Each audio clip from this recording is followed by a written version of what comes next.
Hare Krishna. Welcome to our Bhagavad Gita discussions, glad sessions. So we're going to start with text number 54, but a brief summary of what's happening in the Gita. The Bhagavad Gita begins with Arjuna, who is an archetypal common man struggling in the 21st century. This is how Gita wisdom is eternal, it's beyond all space and time. He is confused about what to do. What should I do? And instead of saying immediately that I'm confused, I don't know what I should do, I don't want to fight, I don't want to do my duty, he starts giving excuses for not fighting the war. He says if we fight, we're going to commit sin, and then what will happen? We can't enjoy because the people we kill, we can't show off our enjoyment to anyone.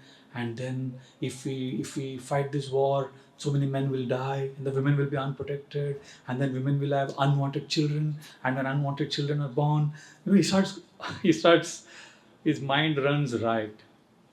And he starts saying things like, okay, then these children will grow up without any values, and then they won't perform the funeral rites for the ancestors, and the whole Vedic culture will be destroyed. And Krishna, actually, I don't know what to do. So after saying all of this, finally, the first chapter ends with Krishna speaking nothing, only Arjuna giving all excuses. And then when he finishes, Krishna begins the second chapter of the Gita by telling, how does he begin? Anybody remembers? What is Krishna's first response to Arjuna's unwillingness to fight the war? You are important, yes. That's like the ultimate insult to a Kshatriya. Like, Lord Ram, he took Sita to the forest because initially he told her you shouldn't come to the forest because it's dangerous. And generally the leftist writers, they present Sita as a very timid woman who was abused by her husband. But Sita was very assertive and outspoken. When she knew something was wrong, she would give it back to Lord Ram. So when Lord Ram was telling her, you can't come to the forest because it's infested with dangerous animals and you can't do this. So Ram was consistently arguing with her. And the ultimate Brahmastra she threw at Ram was, she said, I think my father has married me to a woman within the guise of a man. I said, okay, you're coming to the forest with me. He couldn't take that insult. He thought it was his Kshatriya pride was attacked. So you can imagine Arjuna prides himself as a Kshatriya, and Krishna tells him you're impotent. You get up and fight.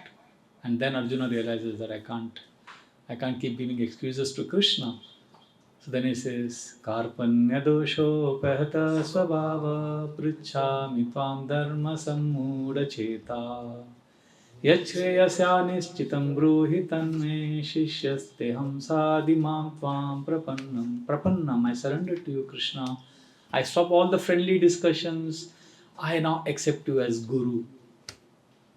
So these are the four main themes of the second chapter of the Gita. The first is Guru.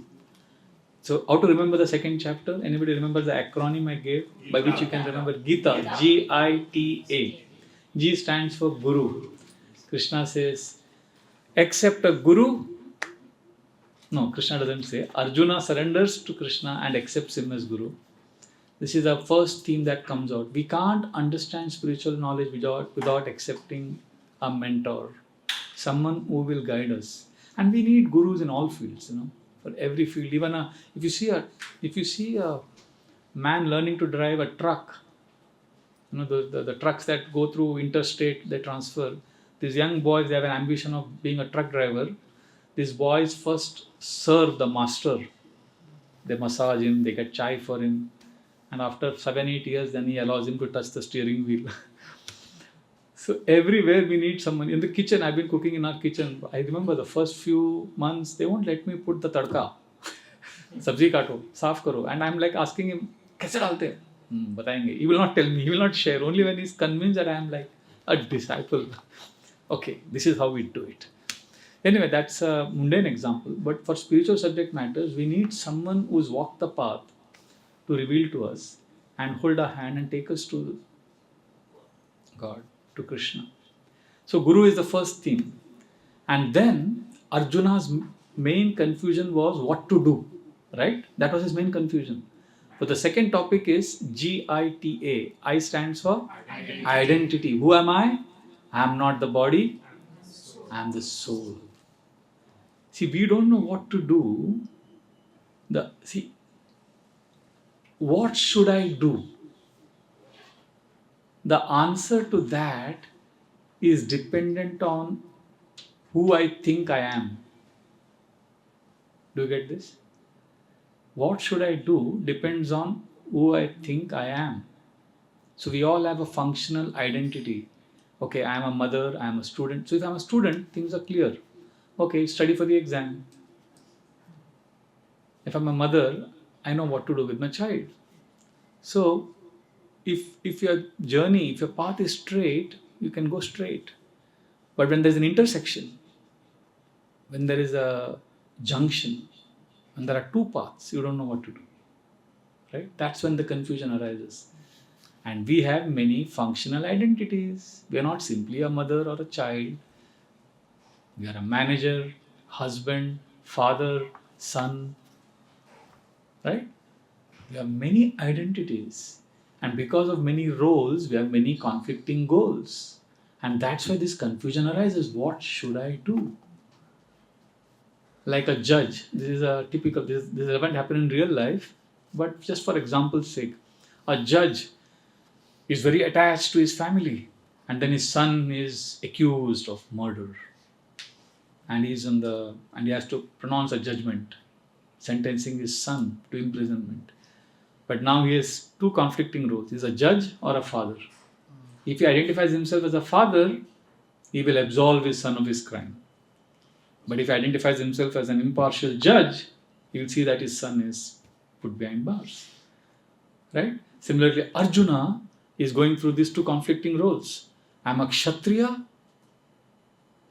or the Kshatriya Dharma, which is established justice, or Kula Dharma, my family. So Kula Dharma and Kshatriya Dharma conflict is going on. That's why he's wondering, what should I do? Kya karna hai? Confusion. We all go through that. I think all of us go through in this world. Many of us go through this approval seeking behavior also. Log kya bolenge? Log kya kahenge? इस बात पे हम यूं उलझते जा रहे हैं कि दिल कुछ और चाहता है और हम कुछ और करते जा रहे हैं. सोचते हैं वक्त बहुत है हमारे पास, इतनी भी क्या जल्दी पड़ी है. अब औरों के हिसाब से जी लें, खुद के लिए तो सारी उम्र पड़ी है. दिल और दिमाग के इस कश्मकश में जिंदगी के पन्ने बड़ी रफ्तार से पलटते जा रहे हैं. इतना तो हम जिए ही नहीं जितना हम हर रोज बेवजह मरते जा रहे हैं. This is our life. So Arjuna, because he had Krishna, he could come out of that doldrums. He could come out of that confusion. So Krishna reveals, beyond all these functional identities, there is a foundational identity of being the soul. You are not none of this body. You're not this. You're not what you're thinking you are. You are an eternal soul which never dies. So when you connect to that foundational identity, then you can function effectively in this world, because you're going deeper. You are accessing a deeper reality of yourself. And we had one of the sessions, I think the last to last session, we went through Taittiriya Upanishad and we discussed the 5 different layers that cover the soul. Panchakosha, we discussed the Panchakosha philosophy. So I won't go into that now, but the idea is we are none of this body, we're not the mind, we're not the intelligence, we're not even the happiness that we experience. We are not the life force that is governing us. We are beyond all of this. We are the soul. The I is consciousness. But this is what Krishna gives, identity. And when we are established in this, then we are peaceful. And then what happens? Krishna says, when you are established in an identity, then the third topic is GIT. We have 2 duties. Duties of this world and duties beyond this world. So once we are fixed in our identity, we will be able to do both our duties properly. And then we learn the ladder of abstraction, how we need to be in this world. We also need to rise beyond this world. So these were the 3 topics we discussed. And now, Arjuna wants to know, okay, if we do our 2 duties properly, if I'm fixed in the soul, I'm like the soul, I understand all of this theoretical, okay. Once I'm established as a soul, and I do my duties properly, what will I be like? What are the symptoms of a person who is in the soul state, right? then I know I'm there. You need to know practical. So that is the section now. A stands for Atmaram, means self-satisfied. Krishna is going to tell Arjuna that the symptoms of a person who's realized the soul is self-satisfied. And that's the whole section of 54 to 72. And there are some amazing verses in this section. I would love that we follow the system where you chant and then you read the translations, right? We do that. But before we go into that,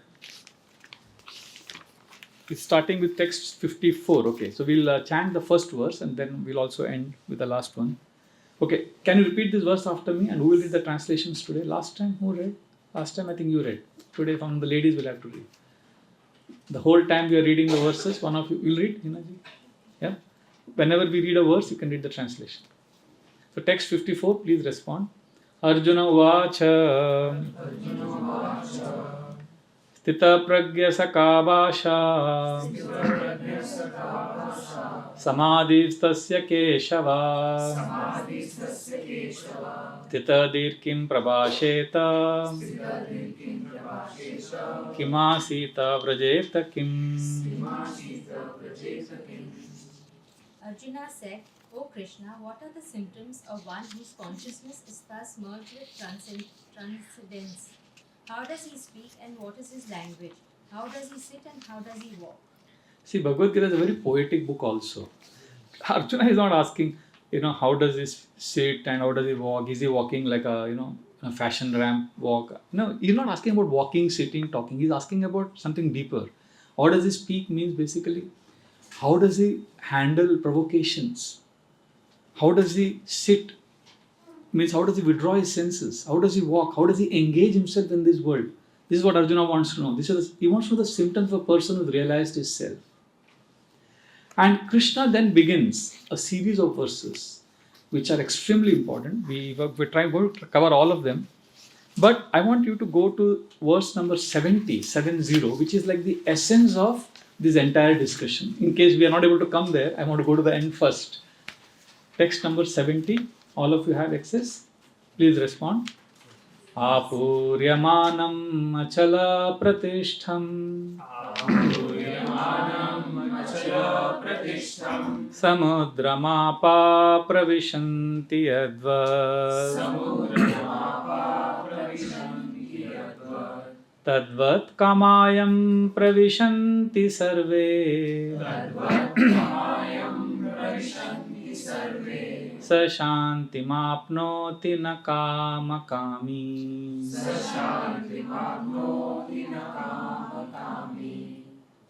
A person who is not disturbed by the incessant flow of desires that enters like rivers into the ocean, which is ever being filled but is always still, can alone achieve peace, and not the man who strives to satisfy such desires. So the essence, what Krishna is saying in this section is, the symptom of a soul-realized person is self-satisfied. He is not disturbed by the external world. Krishna is giving the example of what here? The ocean. Ocean. So, and he is giving the example of a river. Okay, now imagine this. There is a lake. See, we could either be a lake or we could be an ocean. And river here is compared to the external provocations, the desires that attack us. Alright? Now, when the river floods a lake, a small lake, the lake may get unsettled. So if we are like a lake, a small lake, then we'll be disturbed by external provocations. Krishna is saying a soul-realized person is like an ocean. When the river enters the ocean, nothing happens to the ocean. The whole idea is coming back to the first topic, the soul, identity. If you are fixed in that identity, we'll be able to handle this. During 2004 December, there was a very, very infamous tragedy that struck South Asia coast, tsunami, right? So what happened after that tsunami is an interesting incident. I read an article about one man who went scuba diving. He was deep in the ocean. And when the tsunami was happening outside. And when he came out, he wanted to go to the coastline. There was no coastline. All water. And he was like, what happened? So we are always on the coastline. But Bhagavad Gita is appealing to us, dive deep. So what happens on the external front, what happens at the shallow level of our life won't disturb us. It will attack. So many tsunamis will come in our lives. But we need to dive deep into the Gita. We need to dive deep into a spiritual path. And the whole, and Krishna's, of course, going to take other verses also. Krishna is speaking mainly on self-satisfaction. What we could do, you could read the translations from 55, 56 and 57 loudly, and then we'll continue our discussions. 55, yeah. Now, before you read the translation, remember what is Arjuna asked? What are the symptoms of a person who is soul realized, who's actually in the state of the soul, who knows his identity very well? And Krishna said in the end, the essence is he is not disturbed, but Krishna builds it up nicely.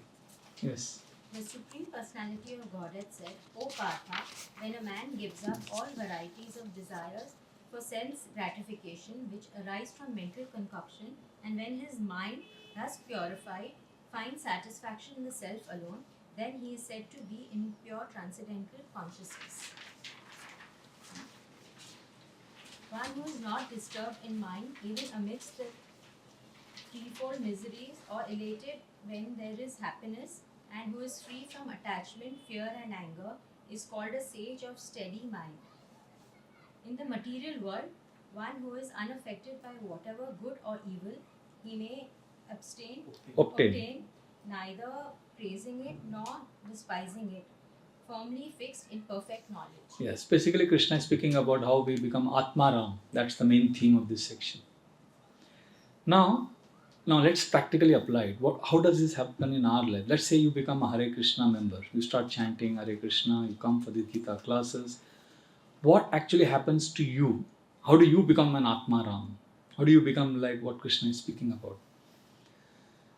Well, we will get affected by what happens in our lives, but we'll be able to bounce back faster.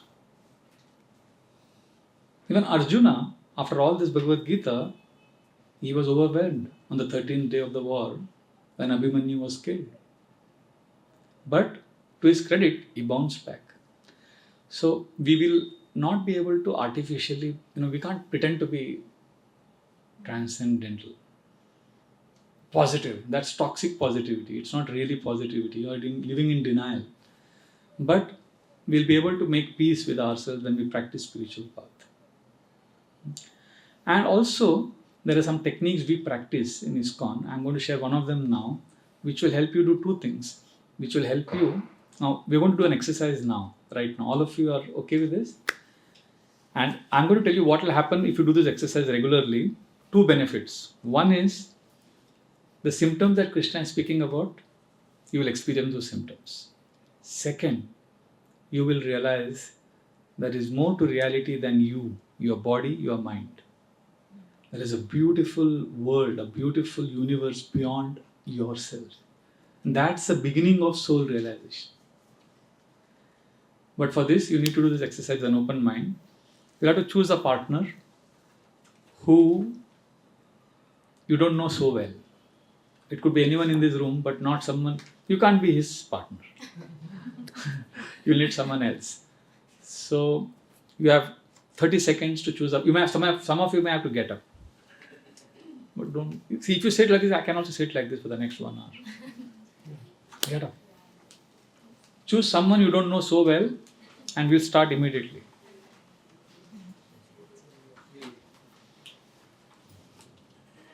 Well, if you know the person, then you won't enjoy this. This is an extremely profound exercise you're going to do now.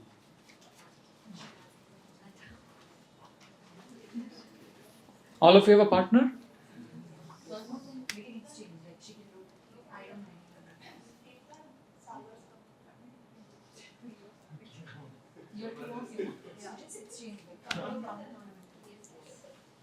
Settle down fast. Okay, everybody has a partner?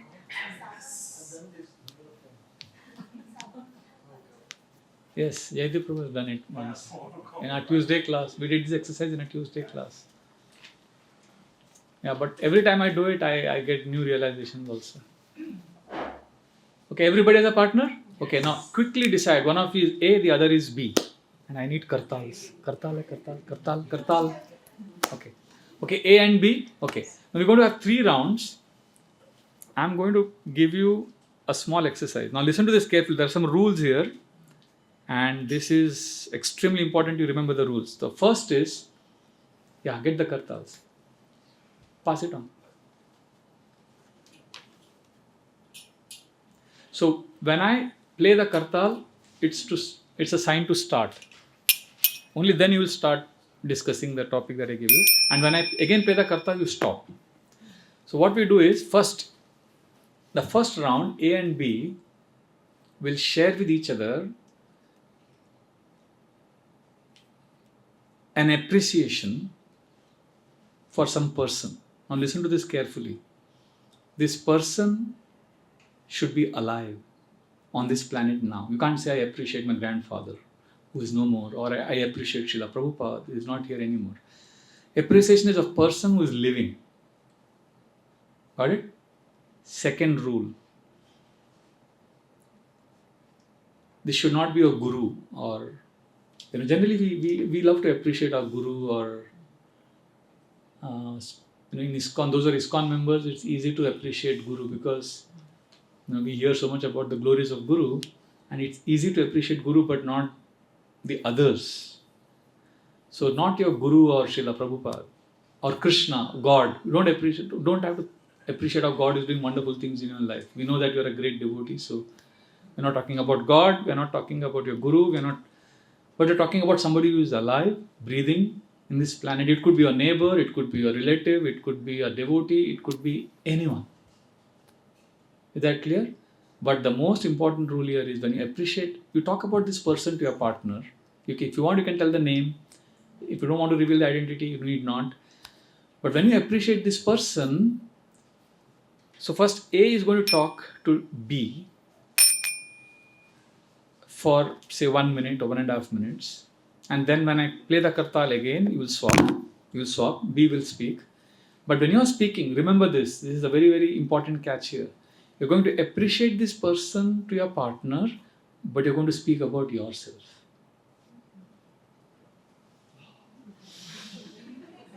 Of course, I'll give an example. I'm not going to just, otherwise we'll all be staring at each other and, of course I'm going to give an example. But just try to get this principle. We appreciate someone, but we speak about ourselves. And this is not difficult. You will realize it's the easiest thing to do. In fact, this is how we appreciate everyone in this world most of the time. So I'll give an example. If I was your partner, if we were sitting face to face, and the time starts now, and I have to speak, right? This is what I'll say. Hare Krishna, Prabhu. Okay, in this 1 minute, let me appreciate Mayank. Mayank is an amazing person. I love him. During the COVID period, I was stuck in my hometown with my mom. I was so confused, disoriented. And you know what Mayank did? He dropped everything and he came and he helped me. My mom was very sick. He helped me to take her to the hospital. He cooked for me at the house. He cleaned the house. And even today, he calls me up every 2 days to ask me if I'm doing well. He's so kind to me. Whenever I've been in trouble, he's helped me. And I heard his class. He gave a class once on Ramayana. And these 3 points that he said have really touched my heart so much. My time is over, so I have to stop. Did you notice what I did? I appreciated him, but I was speaking about how he has influenced me, how he has touched my life, how he has said something, done something by which my life has become better. It's about how I have gained. That's why I'm appreciating him. Is it difficult to do? It's easy to appreciate someone who's influenced you in some way. Although this is not the highest level of appreciation, this is the beginning. Can you think of someone for a moment whom you could appreciate to your friend who's alive, who is not Krishna or Guru, and who you think has influenced your life in some, either by speech or by his behavior? All of you can think of someone? And what are you going to do in this round of appreciation? I'm going to speak about how this person has touched your life. Can we do this? Can A start explaining to B?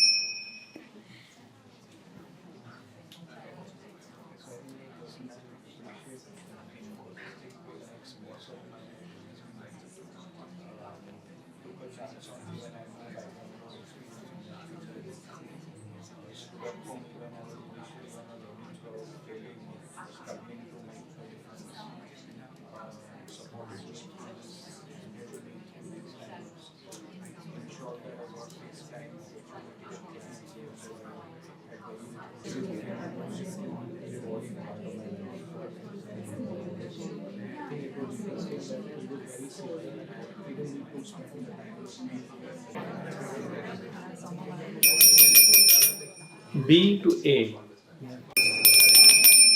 Hare Krishna. Thank you for doing this. Was it difficult? No. But the second one is going to be a little more difficult. What you have done just now, trust me, if you can do this,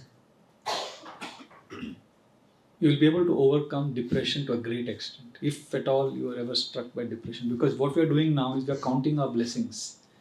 We are seeing what good things are happening in my life. Generally, when we are cynical, we get into a vicious trap. So appreciation, soul realization begins with first being focused on the self, but the positive things. Then we rise beyond the self, which is what you're going to do now. You're going to appreciate the same person to your partner. Same person, but it's as if you were never born. As if you never existed on this planet. Imagine you didn't appear in this world and you're seeing from above this person whom you just appreciated. I'll give an example. I'm looking at Meghna. So, imagine you're seeing this person and you're like on the clouds and you're watching his daily life and you're going to speak about him. Now, you can't speak anything about yourself because this person has not touched your life in any way. If you didn't exist on this planet, can you still appreciate him or her? Can you do that? It may be difficult, it may be a little difficult, but you can think hard and you will get some very amazing ideas which will surprise you. I'll give an example. So Mayank, I spoke about Mayank to you, right? What did I speak in the first round? You are my partner. See, now let me one very important rule in this game. You need to remember what your partner has spoken. Because in the third round, it's all going to come handy. If you haven't heard your partner, but instead you're thinking of what you need to share, then you will miss out on the third round. Okay, so you know what I spoke about Mayank? Fast. He helped me during COVID and he did something for my mom. All of you know that. The second round, this is what I'll say. You know, Mayank is an amazing person. He loves his mother so much. His father passed away when he was a young boy. But he has so much gratitude for his father that every year he goes to Gaya and offers Pinda Tarpan for his father. And you know how much he loves his mom. His mom is elderly. And he's so strict about his diet and his health. He doesn't eat anything outside food. So his mom cooks breakfast for him. She gets up early in the morning. She packs lunch for him. And then she also packs him some snacks. And then he comes home and she feeds him hot dinner. And she's elderly. So how he reciprocates with her? Saturday and Sunday he treats her like a queen. He cooks breakfast, lunch and dinner for her. And he takes her out on a Sunday afternoon sometimes for prasad somewhere in Govinda's or somewhere. And then he's so amazing. He takes care of his brother so well. He's done all his family responsibilities very well. And in his workplace, he's got the best employee award. He's working for a multinational firm. And he's got the best employee award for, I think, for three consecutive years he got the best award because of his amazing dedication to his work. And the best part is, he goes in his tilak, kantimala. He's a devotee. He declares himself to be a Hare Krishna devotee. And he's respectful to everyone. Very good in his... Okay, I have to stop now. But you saw what I'm doing? Did I speak anything about Vraja Bihari Das? I didn't exist in this planet. See, just listen to this before you start. If you do it sincerely, trust me when I say this, you're going to touch a higher dimension of happiness that you never knew existed. Because you're going You enter a world beyond yourself. Can we start? A to B. It's okay if you're struggling, but try.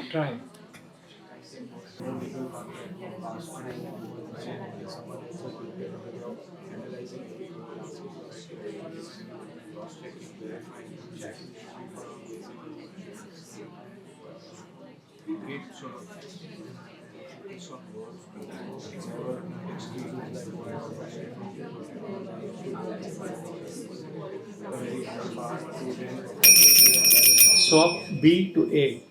Yes.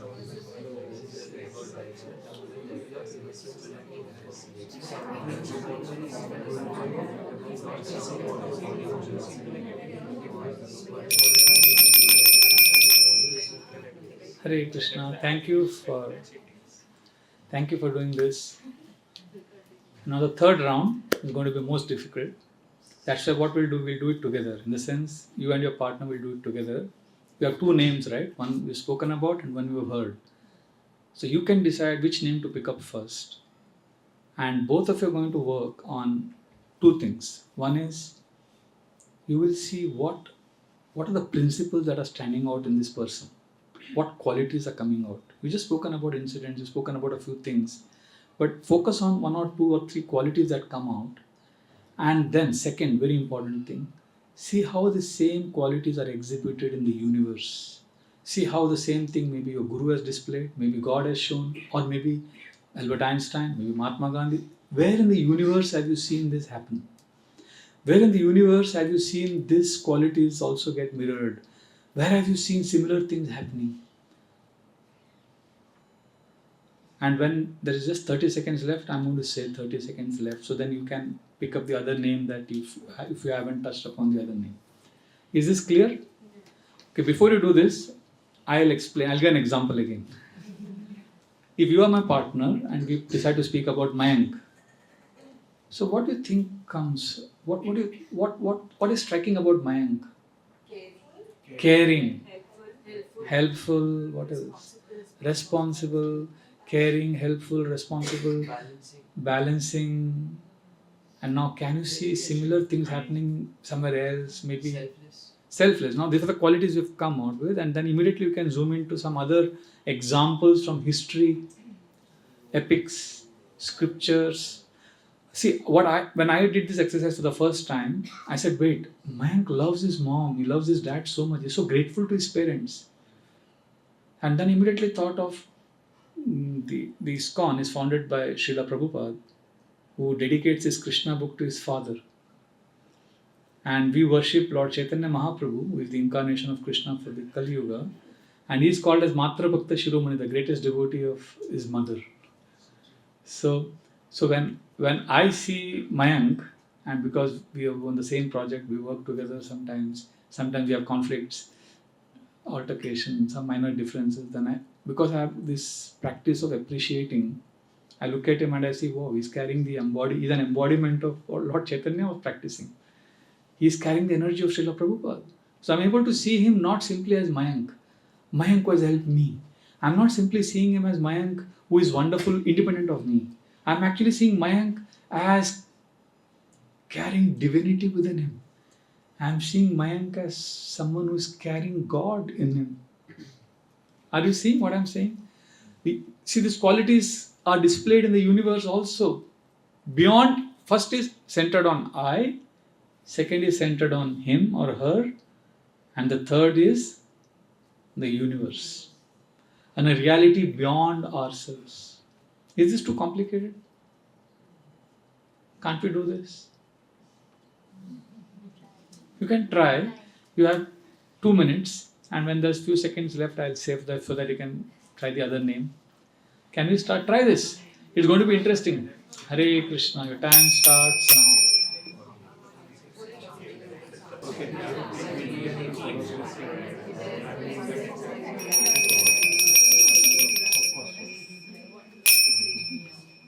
Thank you. I'm sorry if I made you uncomfortable, but I'm grateful to you for doing this exercise. So this is practical application of spirituality. We see, when we go for a spiritual discourse, we hear principles, but the application begins with appreciation and gratitude. Next time we'll do gratitude exercises also. But this appreciation is the beginning of spiritual growth. And especially when we are able to appreciate a reality beyond ourselves. Okay, I'll give an example of what transpires in our ashram. How do we practically do this? So I have a friend who is a very good cook in the ashram where I stay.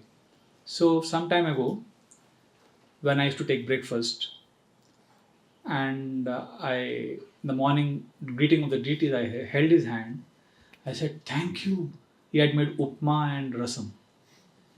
I'm from South India, and I love upma rasam if it is made properly.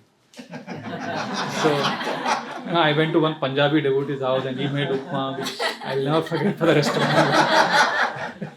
So upma rasam, and he made it, and he is not a South Indian, but he made it just exactly like the way my mom used to make. So I was just appreciating. I said, "Prabhu, what upma rasam you made? It was amazing." And I took 3 helpings, and I was so happy. I remembered my mom, and you gave me so much happiness. And as I was appreciating him, I could see he was happy also. I was spreading positive energy. But then I realized I'm talking about myself. And then I slowly changed the gear. I said, what amazes me?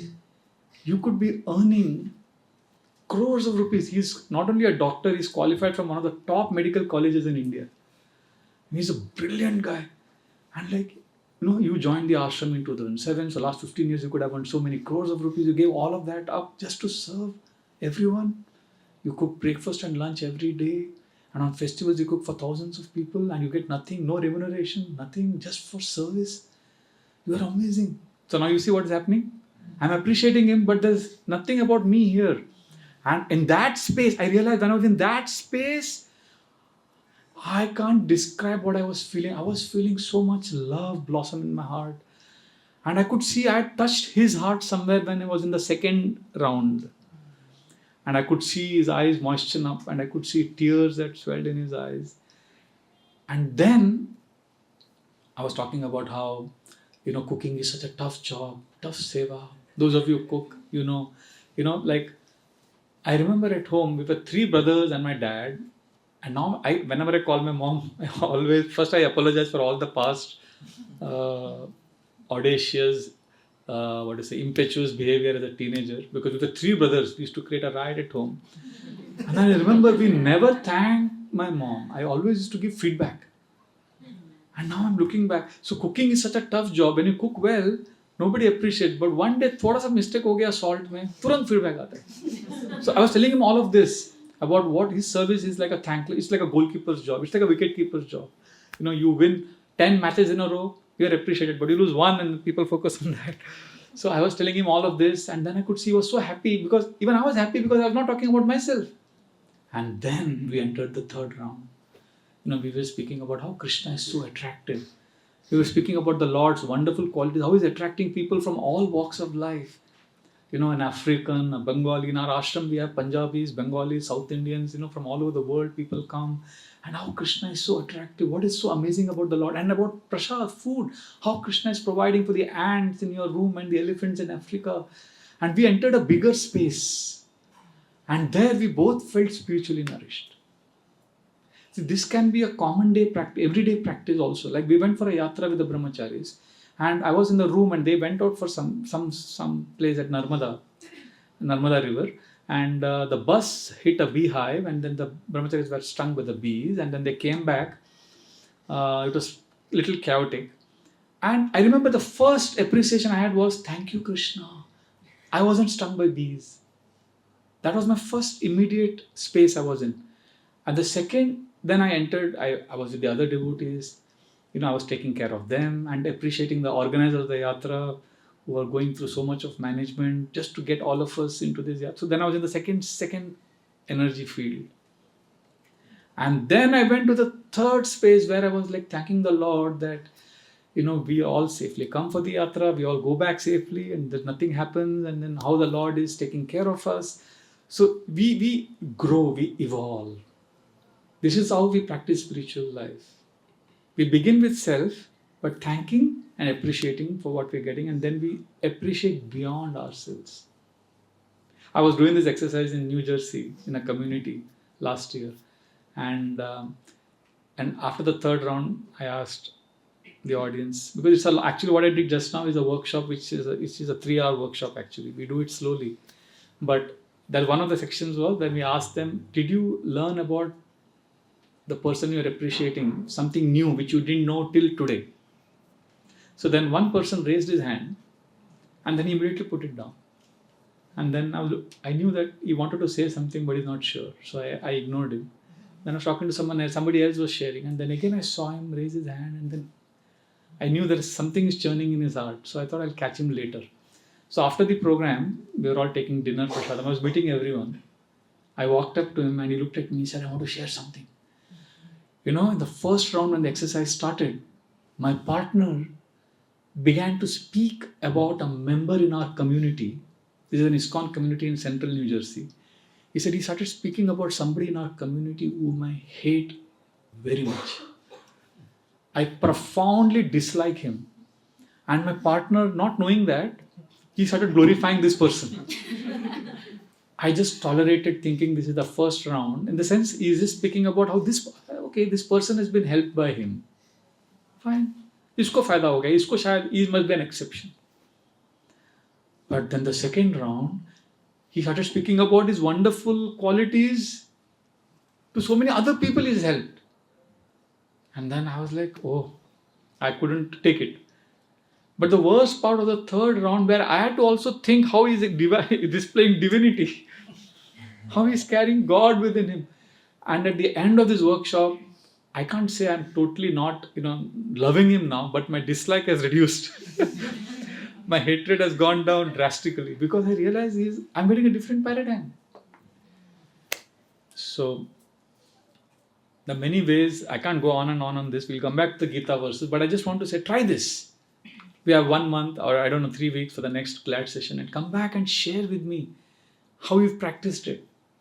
Trust me, your life would be so different. Okay, I'll end with this one last example. I did this exercise for our senior counselors, leaders of our congregation in Chowpatty. So the men were sitting on one side, the ladies were here. And then I said, okay, then we had all these pairs and groups. And then I said, any realizations? And all of them are leaders. They are the leaders of our community who've been serving in our community for 25, 30, 35 years. And they are counseling so many people. So one lady raised her hand and she said, I was appreciating my husband to my partner.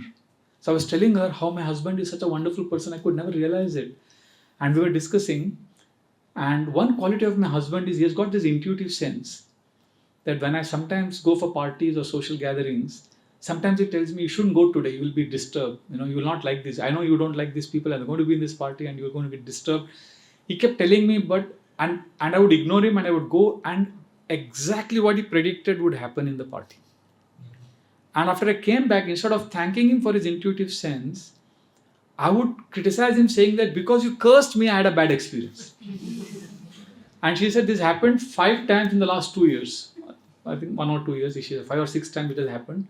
And now I realize that he's really got some special power. So I said, Mataji, that's all okay, but what did you do in the third round? Third round was where you had to see divinity. She said, we connected this. I could connect my husband to a very special personality from the Srimad Bhagavatam. There is a great example of a personality in our scriptures who tells his wife not to go somewhere, and she goes there, and then she has a bad experience. This is Lord Shiva. Lord Shiva tells Sati, and Lord Shiva is the master of the goddess of fortune, Durga, who is inflicting the threefold miseries on all of us. We are all said to be in material world, which is Durga. Superintendent is Durga, who is punishing us with the threefold. Durga is the embodiment of giving us suffering also, and also she is the mother of this material energy. But she is the one who is very, very pakka in her business of giving us suffering. So Durga's master is Lord Shiva, and Lord Shiva, when Durga was in a previous incarnation as Sati, told her not to go to her father's yajna, and she refused his farsighted. He could see the event that's going to unfold, and because she defied his instruction, and then she suffered. So now this Mataji is sharing Now, henceforth, I'm going to see my husband as a representative of Lord Shiva. So everybody was laughing. Wow, that's like an amazing compliment. And the husband was also in the crowd. He was sitting in the... And he felt flattered. And when everybody was laughing, he said, I want to say something. He said, I'm so grateful. I'm so grateful and glad that my wife has at last seen me as Lord Shiva. But I want to confess, I've always seen her as Durga only. She has always been Durga for me. So then everybody, just like you are laughing, everybody laughed. It was such a sweet experience there. Everybody was in such a positive frame of mind. Their energy was amazing. So please try this. This is when you will get what Krishna is going to speak in the text number 59. We'll come to it shortly. Krishna says, see, what happens is, okay, we'll read text number 60 first. 60, can you read the translation of text number 60? The senses are so strong and impetuous, O Arjuna, that they forcibly carry away the mind even of a man of discrimination who is endeavoring to control them. So we may want to be living in a world of appreciation, but the senses and the mind are so strong that we can't. But the exercise we have done now, you know what that exercise will do? That will give us a higher taste. And when you experience a higher taste, then it becomes easier to control the mind. Suppressing will lead to disaster. Only transcending will help you control your lower nature. And transcending can happen when you experience something higher. And appreciation is one of the things that you can, which is of a higher realm.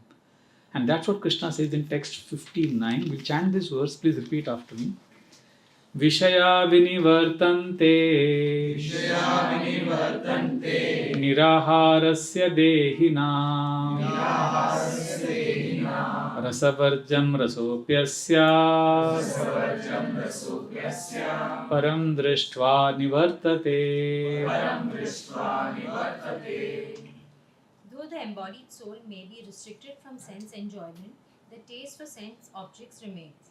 But ceasing such engagements by experiencing a higher taste, he is fixed in consciousness. So Krishna is telling us we need rasavarjam rasopyasya param drishtva. We need a higher taste. And that taste is what will help us give up the lower taste. Simply practicing spiritual life can become overwhelming for many of us. We say, oh, I can't chant Hare Krishna, I can't come to temple, I can't do all of this Bhagavad Gita study because I have so many desires. But what if you enjoy something higher? Yeah. So higher taste means higher energies? Higher energies. Higher experiences. More fulfilling experience. See, there's a difference between stimulation and satisfaction. Most of us, what we call as happiness is a stimulating experience. Stimulation. I'm talking about satisfaction. Satisfaction is deeper than stimulation. Like, I'll give an example. When India was winning the World Cup matches, we were happy. That was stimulation. Now, just when India lost the World Cup, we were sad. Let's say India had won the World Cup. That happiness would be stimulation. Around that same time, there were 41 workers trapped in a tunnel in Uttarkashi. Okay? And that went on for 17 days, I think. And then finally they were rescued. And interestingly, there were two Australians also. Chris Cooper and Arnold Dix. They were Australians who were part of the rescue team. It was not India versus Australia. It was India and Australia. And when these 41 workers, the rescue operations included all the jugaad things that Indians do so well. You know, they were sending khichdi through a pipe, and they also sent mobile phones inside so that, and it had all those games so that they could play, and all those, they tried so many things to take care of them and to protect them, and the whole combined teamwork, ultimately they're all rescued. So I met a friend of mine who was saying, you know, I'm a cricket fan, I love cricket, and I wanted India to win so badly. But if the Lord had given, if there was a trade-off, if I was told you had a choice, either India wins the finals, but then these people won't be rescued. Or if India lost the final and then you get these people say, what would you prefer? She said, I would prefer the second, because that was more satisfying. The first one was a stimulating happiness. This was a more satisfying happiness. Of course, we want India to win the World Cup. We want that also to happen. But then the point is, there are some experiences which go deeper. When these 41 people are saved, the whole country was rejoicing. It was like, we don't even know them. And we don't even know their religion. We don't even know anything about them. But just that, you know, we could see humanity in action there. People from all caste, all religion coming together. That's actually more fulfilling. So you can imagine what I'm trying to say is there are higher levels of experiences. Stimulation is at the lowest level. Satisfaction is deeper. So Krishna is talking about going beyond the senses. So when we chant Hare Krishna, which we will do next time in greater detail, I'm going to speak the science of chanting. So if you have beads, please get it here. I'm going to teach you some techniques. Today we don't have so much time. We will do Kirtan today, but I'll just briefly share. Next time if you have beads, get them. Just like we did an appreciation exercise, we'll do an exercise on chanting and how to access the energy of chanting. But the point I'm saying is, these Gita classes, our agenda is to help you understand that there are experiences beyond the senses. That's the whole idea. And when we access that, we get higher taste. And that higher taste helps us overcome the distractions and temptations of this world. The tsunamis, when they attack us, we are able to remain equipoised. I'll give an example. My friend, one of the brahmacharis in our temple, his mother, we went to his house for lunch. So his mom is working in a bank. She's a senior, I think, branch manager. And she travels every day from Borivali to Churchgate in the local trains. And we were taking lunch, and I casually said, "Auntie, आप travel करते बहुत भीड़ होगा, बहुत गंदा होगा." She said, "No, it's cool, it's fine." I said, "No, but you don't get place to sit always, do you get?" She said, "No, but it's okay, I can stand. It's 40 minutes. I can travel. I'm used to it. And it's okay." I said, "No, Mataji, but it's so horrible. There's so many people are stuck in the local train and they're hanging like this." But she was saying, no, it's comfortable. And I felt, oh, maybe she had a different experience. So I didn't say anything about it. Then we went back. And then after a few days, I came to know that she was transferred. She went to Assam. So for 3 years or 4 years, she was stationed there. And then she came back to Mumbai. And then after 4 or 5 years, again we went for lunch to his house. And his mom was there. We all were taking lunch. And then she started saying, we were talking, something came up. And suddenly she started speaking about this horrible train journey from Borivali to Churchgate in the local trains. I said, "Mataji, remember we came to your house many years ago?" She said, no, I don't know what I told you then, but it's horrible. People are so, they start, I have to hear foul language early in the morning. Although it's ladies' compartment. Although it's first class. And she was talking about so many things. I said, wait.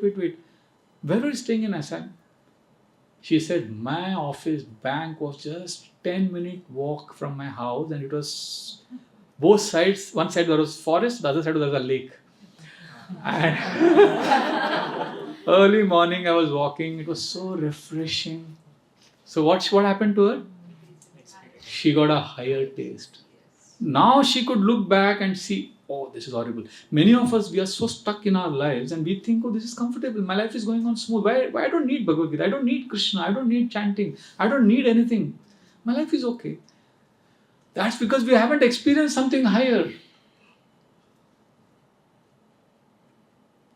Yes, you want to say something? Can I share an experience? Yeah, please. Before I came to the temple, I used to smoke. For 25 good years I smoked. 25 years. 25 good years, it was very easy to quit. I quit 1,000 times. I quit again, started. Once I joined the temple, as he's saying, stimulation is nothing to do. It's piece of, I cannot use this word, piece of shit. You get higher taste. We don't need to leave the lower taste. The lower taste leaves us like autumn leaves. The tree does not drop the leaves drop the tree. Similarly, these kind of habits and nonsenses leave us. If you get the higher taste, I am totally agreeing with Prabhuji, and he's been my guru, mentor. Thank you for sharing this. But the key here is you need to touch that higher dimension of happiness. One exercise is appreciation. There are many more variety, a lot of variety here. And I invite you to explore this. And I invite you to chant Hare Krishna. And at least for next class, till we come back, we can have this as an exercise. Try to appreciate at least one person every day. And if you feel it's becoming mechanical, ritualistic, and also, appreciation, there is a Japanese proverb which says appreciation is the beginning of, flattery is the beginning of abuse. Sometimes we appreciate a person in front of him. Try appreciating someone behind his back. Like you're talking to someone, just like we did today. The person you're talking about doesn't know that you're appreciating. Try doing that, and then you can share your realizations in our next class. So this is one exercise you could try. You could keep a small notebook. I don't know. I've brought it with me. I actually, on the phones nowadays we have. Sagar was telling me that iPhone has come up with an app on journaling, and he was telling me you should speak about this in the class, because I speak about journaling in all my classes. So I said I won't speak about it because more than being inspired by journaling, they may be inspired to buy this latest version of iPhone. Anyway, so you can always open your notes on your phone, and every day you can write one name and write something about that person centered on you, centered beyond you, and how this person is revealing some qualities which is the universe is displaying. So you may have 30 names for the next class, and you can share that with me. Trust me, it'll encourage me also to continue this culture of appreciation. Can we do this? Yeah. If not every day, at least once in 2 days, once in 3 days. And I'm sure you know at least 50 persons in life, right? Or you can appreciate the same person again. It's possible. So there's actually more verses here. We can take 2 more and then we'll stop. So Krishna says in this section also, when we don't have a higher taste, what happens? And we are stuck in the lower taste. You may think, so what's the problem? No, there's a danger Krishna speaks about. This is an amazing science he's going to reveal in these 2 verses, 62 and 63. Please repeat after me. Dhyayato vishayan pumsa Sangasteshu pajayate Sanga sanjayate kama Kamat krodho vijayate. While contemplating the objects of the senses, a person develops attachment for them, and from such attachment, lust develops, and from lust, anger arises. Text 63. Krodhat bhavati sammoha Sammoha smriti vibrama Smriti bramshad buddhinasho Buddhinashat pranashyati. From anger, complete delusion arises, and from delusion, bewilderment of memory. When memory is bewildered, intelligence is lost, and when intelligence is lost, one falls down again into the material plane. Krishna says that the cycle begins with contemplation of sense objects, dhyayato. Dhyayato vishayan pumsa, that contemplation leads to attachment. Sangas teshu pajayate. And that attachment, sanga sanjayate kama, intense desire to possess, lust. Kama is lust. And kama krodho vijayate. The lust is fulfilled, then it falls below our expectation, so there is anger. If it's not fulfilled, also there is frustration and anger. Krodhat bhavati sammoha. He says the anger leads to delusion. We get bewildered. And sammoha smriti vibrama. We forget our vows, we forget our promises, we forget what we're supposed to do. Smriti bramshat buddhi nasho. Then when smriti, memory is gone, our power of discrimination is gone. Buddhi nashat pranashyati. Then that's when we fall down. On June 1st, 2001, Prince Dipendra of Nepal, he walks into the family dining room in a drunken state with his gun, and in a frenzy shoots down all his family members, including his parents, brothers, siblings. 15 of them he shoots, and then he takes the gun, puts it on his own head and shoots himself dead. What happened? He was in love with a girl. His parents refused because she was not from aristocracy, and he just couldn't take it. Unbridled desire, unchecked desire can lead to such. Of course, it's an extreme example, but there's a difference between passion and lust. Passion can help us achieve healthy goals. lust is generally what blinds us. See, we are not mind readers, so lust can be masked by our social niceties, gracious dealings. But inside it could be an infernal hell. It could be a raging fire within. So therefore, in this day and age, spirituality basically means having a higher taste, experiencing something sublime. That will take care of all the lower nature. And one of the exercises we did was appreciation today. And please remember this example of my friend's mother. That's the take home. You get something higher, then this will work. So I'll stop here. We can have 5 minutes of questions, and then we'll have questions. We'll also have Kirtan by Baldev after this. Yes? Yes, we can have some questions. Yes, Kirtan ji. Okay. Parekh ji. When you spoke about attachment and how to get away from attachment. Now, if one were to do well in life, and if you're not attached to the success, how do you motivate yourself to do well? Beautiful question. Attachment is needed, otherwise we'll... See, the section we were discussing before this, Krishna speaks this famous verse, Karmanyavadikaraste ma phaleshu kadachanam. So Krishna is saying, so many people sometimes quote this verse, don't be attached to the fruits, just work. Well, an employee will be very happy if his employees just work and they don't want fruits. No, that's not the message here. The message is, see, okay, a student is studying for his exams. He'll definitely want good marks. A person is going to work. He wants his monthly salary. You're doing business. You want to expand your business. You want profits. But please understand, there's more to it. What Krishna is telling us is telling a student, for example, don't be attached, don't study for getting good marks. Study for mastering the subject. So if you master the subject, you'll also get good marks. It's something like that. Go higher, go deeper. And not only mastering the subject, study to develop an educated mind. That's even higher. See, when you have a purpose, what is your purpose of working? What is the purpose of your projects that you have? Is it simply money, or you can have a higher purpose? Do you want to evolve as a human being? If the purpose is noble, then when the results come, because the results are not in your hand, the effort is in your hand. So when the results don't come your way, you're able to handle the tempests, the tsunamis, because of a higher purpose. So karmanyavadikaraste is not be attached to the results. That doesn't mean not pursuing the results. It means not attached to the results means being attached to a purpose higher than the results. So you are attached to the results, go higher. There's something more. I just don't want money. I want something higher.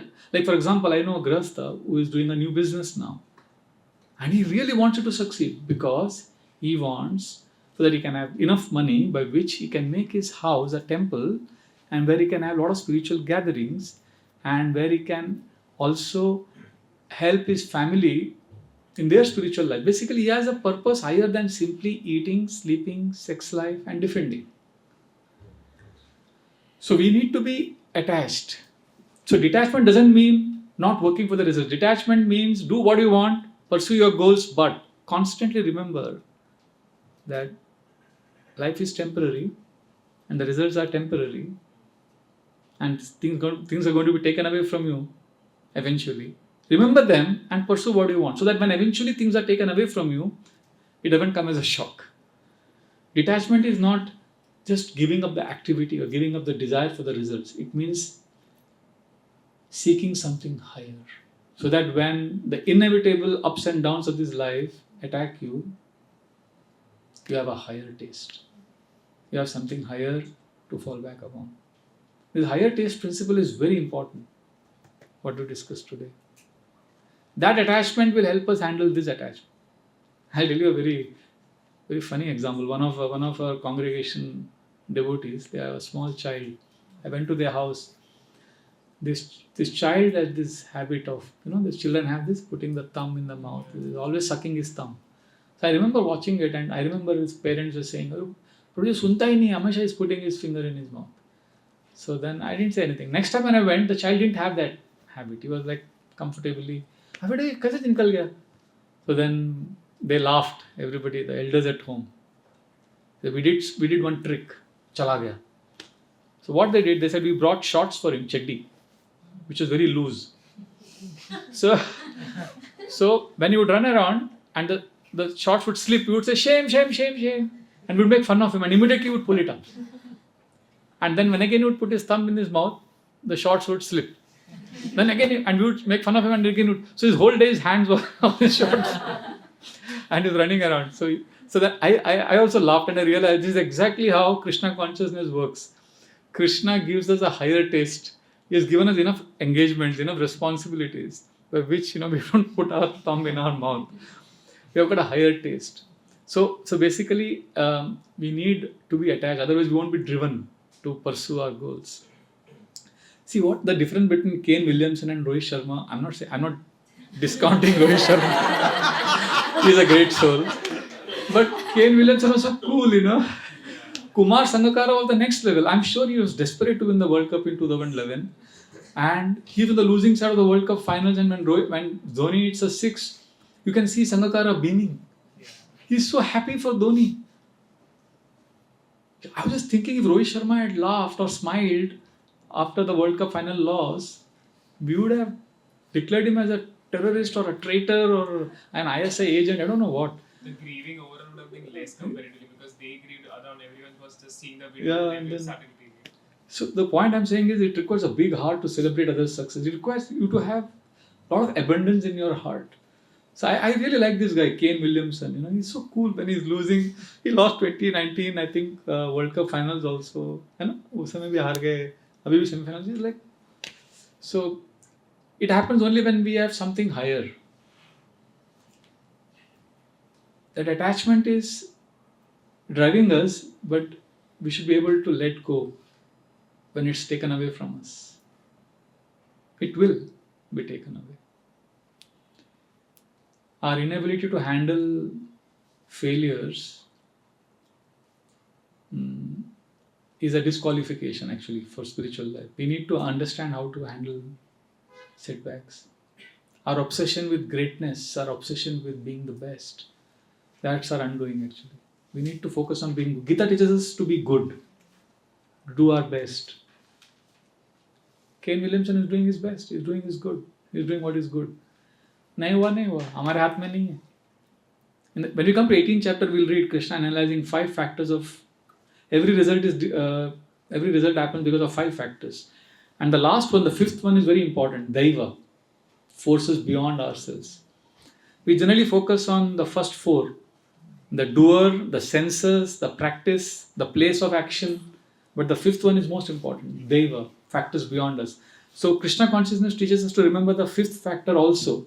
So that when that plays an overarching role in our lives, we are able to let go. Otherwise, it's inexplicable. How could India lose? They won all the 10 matches. They should have won logically.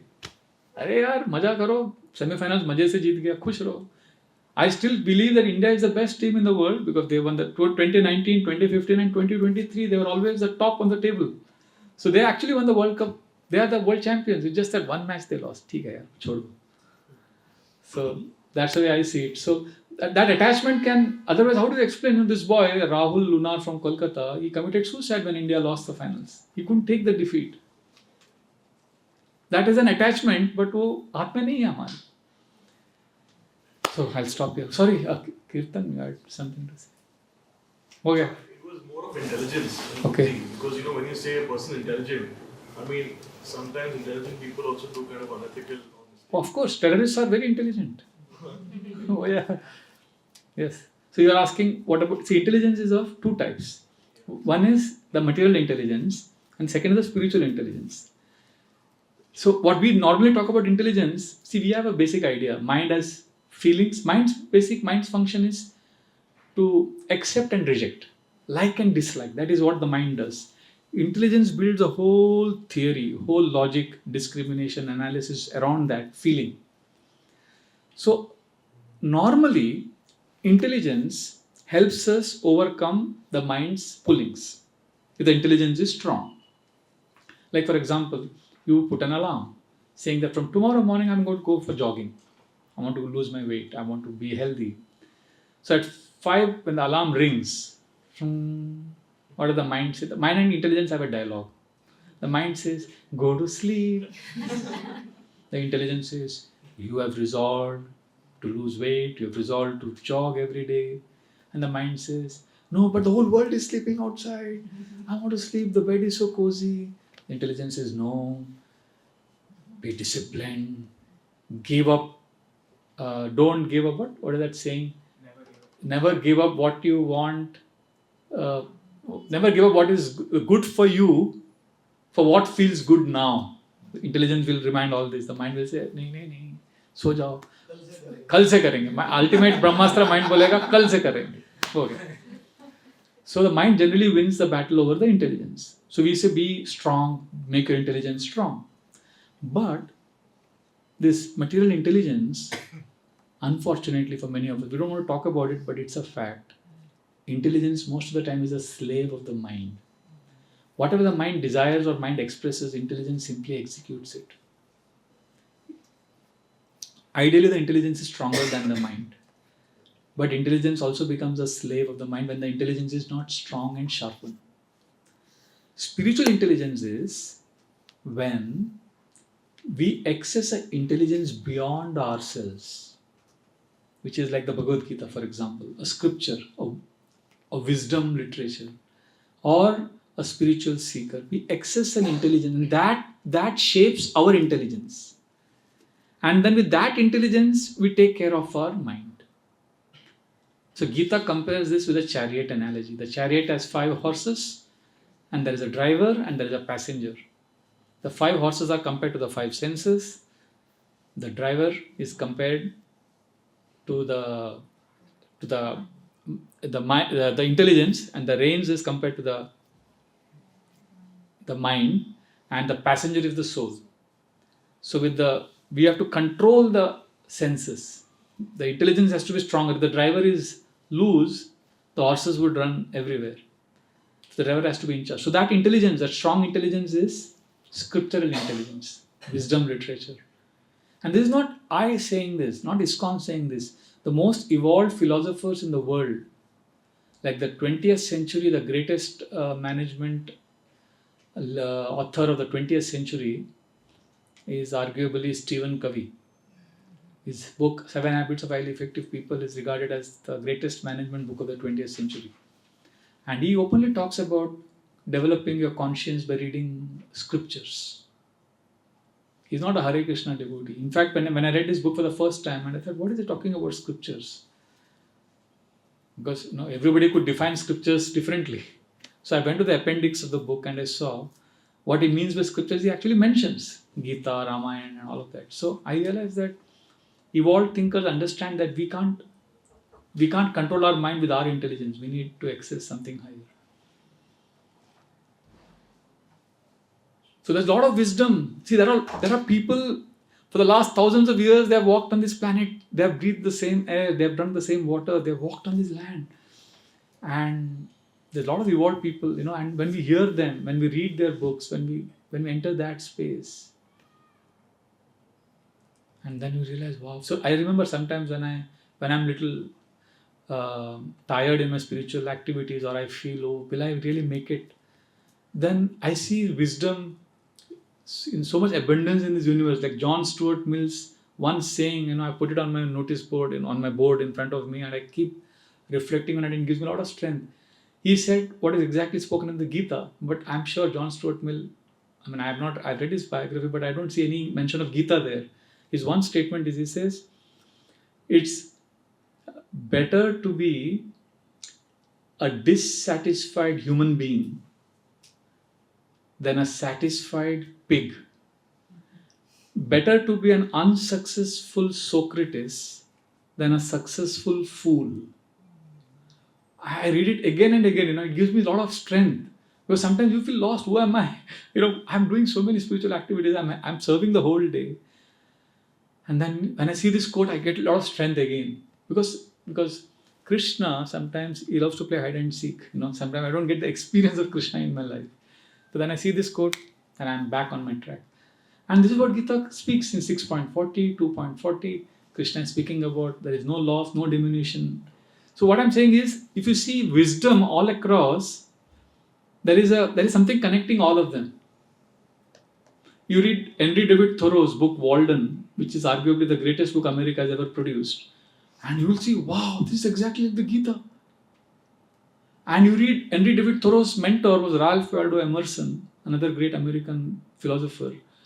He started a community in Boston called Boston Brahmin. Even today on Wikipedia you will get Boston Brahmins. They're not Brahmins, they're not from India, but they understood Vedanta. Brahmin means an evolved thinker. So even today there is a whole Wikipedia page on Boston Brahmins, and none of them are from India, none of them are Brahmins. And there are many. Oliver Wendell Holmes is another great philosopher. And if you read all of their books, you see something similar. Wisdom from the ages are there. We need to connect to an intelligence beyond ourselves. Then we will be able to have control over our mind and senses. I'll stop here. Otherwise, there is no end to our discussion. But the message of the Gita and all the scriptures is, life is tough, but have some higher purpose. And that purpose will help us handle the suffering of this world. I'll end with this and then we can have Baldev, please come, otherwise I'll keep going on and on and on. I'll end with this one last line I read somewhere, very beautiful. जो मुस्कुरा रहा है उसे दर्द ने पाला होगा. जो मुस्कुरा रहा है उसे दर्द ने पाला होगा. जो चल रहा है उसके पाँव में छाला होगा. बिना संघर्ष के इंसान चमक नहीं सकता. जो जलेगा उसी दिए में तो उजाला होगा. So we have to go through that fire of material world. But if we have a higher purpose, if you are connected to a higher experience, then समझेगा नहीं जल रहे. We will be happy. Hare Krishna, Krishna Krishna, Hare Hare, Hare Ram, Ram Ram. Thank you very much. Next time we're going to start with the third chapter of the Gita, which is called Karma Yoga. Karma Yoga is a very interesting chapter. We'll start that next time. Hare Krishna. Thank you.